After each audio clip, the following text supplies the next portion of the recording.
Hey everyone, welcome back. We are working on lesson 11 today for A Tale of Two Poggles. So let's go ahead and get started with our learning intentions.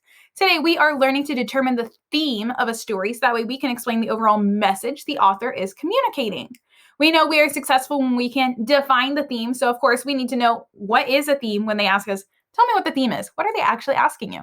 And then identify the theme of our story. And then of course use evidence from the text to support that theme. So let's go ahead and move on to our foundational skills.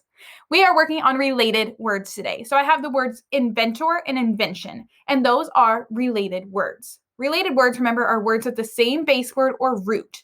Related words often have meanings that are connected in some way, but the words may be different parts of speech. Both inventor and invention are nouns, but one names a person who invents something, and the other names what is invented. So we can see these both have the same root word, invent. So I see invent and then the suffix or invent and then the suffix ion. So remember, we've talked about before that suffix or means a person who. So we have a person who invents. And then invention is a thing that is invented. So then here we have the word perfection and imperfect. What are the root words that are the same in these two words? Perfection and imperfect. Oh, right there. Perfect. Perfect, right? So perfect is the same in each one of these. Perfection meaning something that is perfect, or imperfect that has the prefix im, meaning not perfect. And then we have the words assistant, unassisted, and assistance. All right, what's our related root there?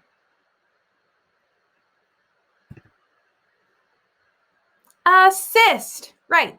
So we have assistant is a person who is assisting.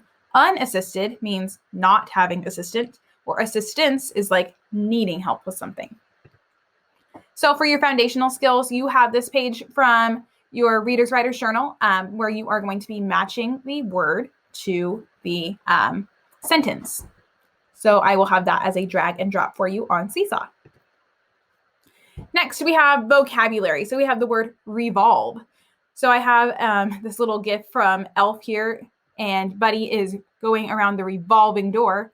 And then for your sentence from the text, it says, somebody pulled a lever on the wall and the two big discs began to revolve. So imagine, what does the word revolve mean?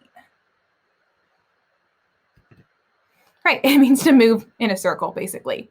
So to go around and around. So Buddy is going around the revolving door. Have you ever been in a revolving door? It can be kind of fun.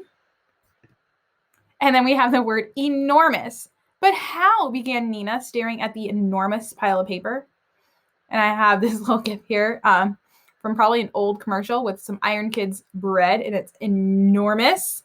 What is enormous? Very large in size, quantity, or extent, right? Something that's very big, very big. And then we have the word distinctive. So I have a distinctive zebra here. Outside a car door slammed, and they heard the distinctive click-clacking of heels. What do you think distinctive means? Ta-da!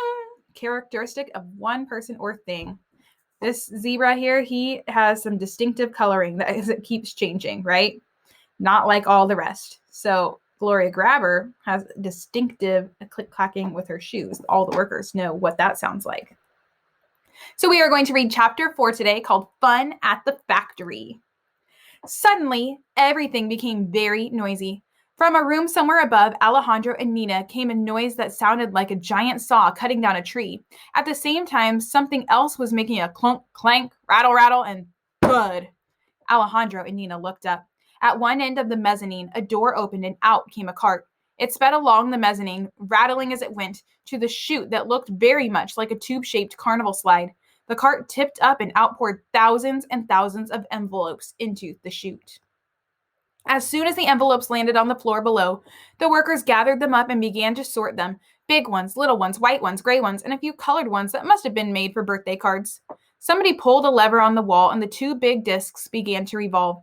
The staff checked the envelopes were all properly folded and gummed down and popped them quickly into the different compartments on the discs. When all of these were full, the discs creaked to a halt. Now what? Wondered Nina. They soon found out.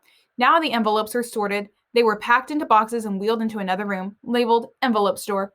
Another load of envelopes flopped down the chute and then another. The workers were hurrying to keep up with them.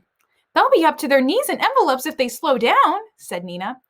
Is this what they do all day? Said Alejandro. It looks so boring.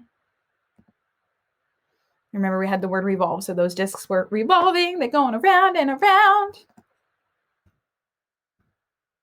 Gloria Grabber was tapping toward them in her high-heeled shoes. She wheeled a huge cart loaded so high with enormous sheets of paper that Nina could hardly see over it. So enormous means huge. You two, she yelled, take these upstairs. But how? Began Nina, staring at the enormous pile of paper. Use the elevator, ordered Gloria, gesturing to an elevator on the other side of the room. Alejandro and Nina found the elevator and wheeled the cart into it. When they reached the upstairs floor, they found out what the sawing noise was. A huge machine was cutting massive sheets of paper into lots of different envelope sizes, while another machine gummed and folded them. Alejandro's mom and dad were on the team packing the finished envelopes into the carts. But this is silly, whispered Alejandro to Nina. What's the point? When they can't even sell the envelopes. The same thing went on all morning, over and over and over again. Nina saw so many envelopes that she found that she could see envelopes even when she shut her eyes. Ugh, so many envelopes. At last, a bell rang, and all the workers gave a big sigh of relief and took off their white gloves. Lunchtime, said one of the workers. Thank goodness for that, muttered Alejandro as the doors to the cafeteria opened.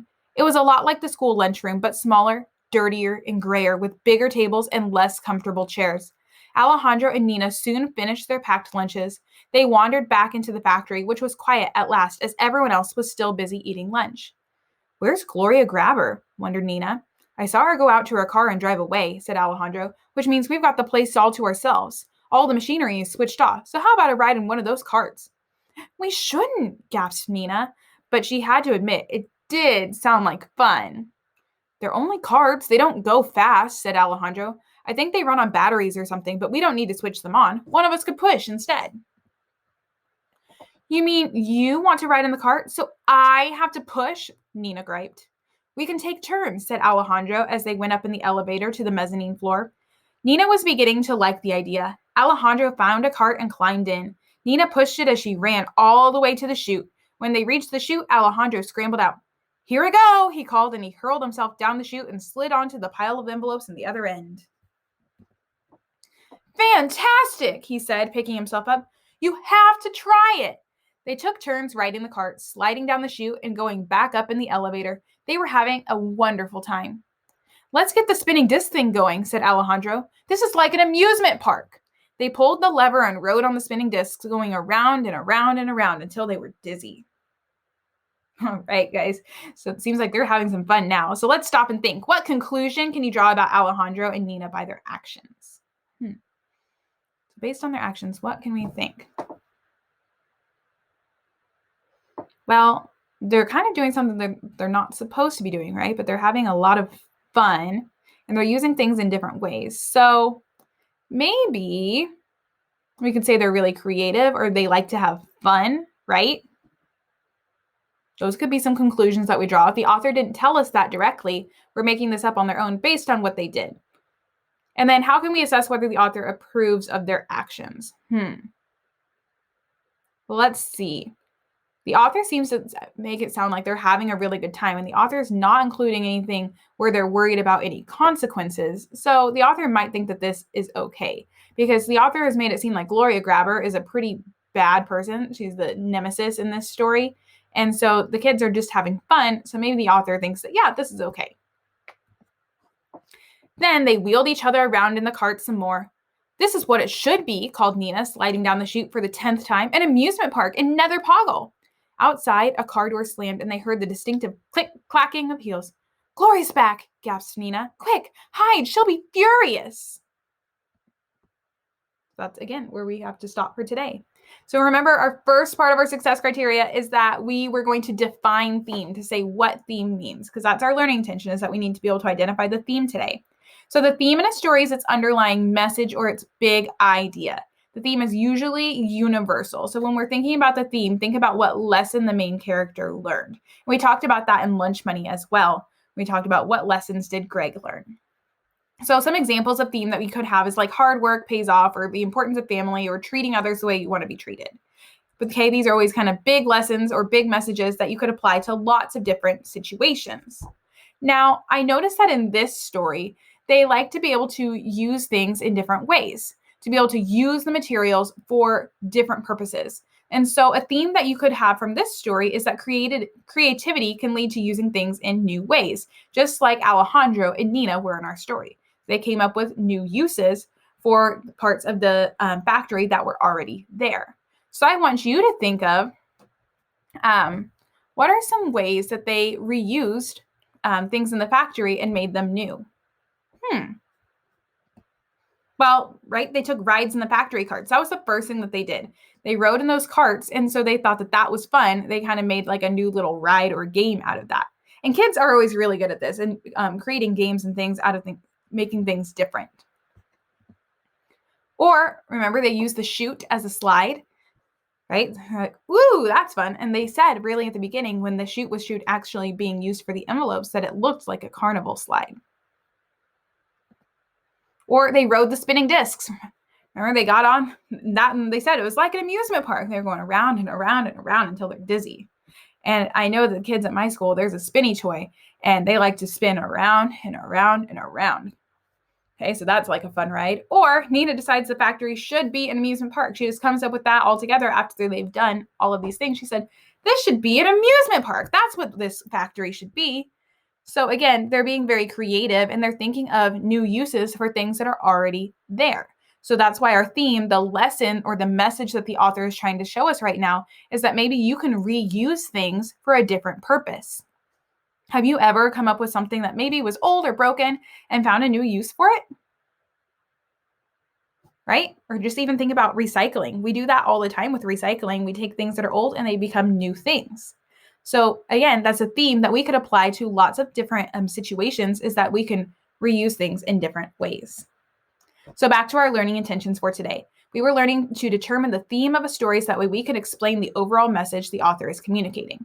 We know we're successful when we can define the theme. So we did that. We said the theme is the overall message or big idea that the author is trying to communicate.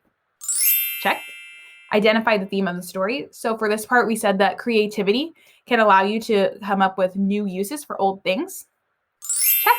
And then using evidence from the text to support the theme. So we talked about the different ways that Alejandro and Nina came up with new uses for things in the factory. All right, check mark. Nice job, y'all.